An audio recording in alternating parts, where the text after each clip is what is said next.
ఈరోజు మన సెమీకండక్టర్లో నార్ గేట్ అంటే ఏంటో చూద్దాం. 2 ఇన్పుట్ నార్ గేట్ ఇది. సో బేసిక్గా మనకు 2 ఇన్పుట్స్ ఉన్నాయి అండ్ అవుట్పుట్ ఇక్కడ మనకు ఉంది. సో ఇక్కడ మనము దీన్ని ఎలా రాయొచ్చు అంటే ఏ ప్లస్ బి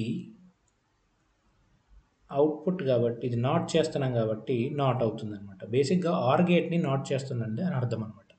సో ఓకే, ఇక్కడ ఇలా బార్తో అయినా రిప్రజెంట్ చేయొచ్చు ఆర్ టిక్తో అయినా రిప్రజెంట్ చేయొచ్చు నాట్ని మనం. బేసిక్గా మనం ట్రూత్ టేబుల్ చూస్తే 2 ఇన్పుట్స్ ఉన్నాయి. ఇవి మన 4 కాంబినేషన్స్ 0 0 0 1 1 0 అండ్ 1 1. సో మనం ఆర్ గేట్ ఏంటి, ఫస్ట్ ఆర్ గేట్ ఏంటో చూద్దాం. So A plus B. So OR gate అంటే ఏంటి, రెండులో ఏదో ఒకటి 1 అయినా కూడా మన అవుట్పుట్ 1 అవుతుంది. సో ఆ కేస్ ఏంటి, ఇది 0 1 1 1. సో బేసిక్గా 0 1 1 1 అని వచ్చింది. సో దీన్ని మనం నాట్ చేస్తే నార్ గేట్ అవుతుంది. సో బేసిక్గా ఇక్కడ చూస్తే మనం 0ని 1 చేసాం, 1స్ని 0 చేసాం. ఇది మన నార్ గేట్ అనమాట. సో ఇది one of the universal gate. Again NAND లాగా ఇది కూడా ఒక యూనివర్సల్ గేట్. సో దీని గురించి యూనివర్సల్ గేట్స్ అంటే ఏంటో మనము ఫ్యూచర్ వీడియోస్లో చూద్దాం. Thanks for listening.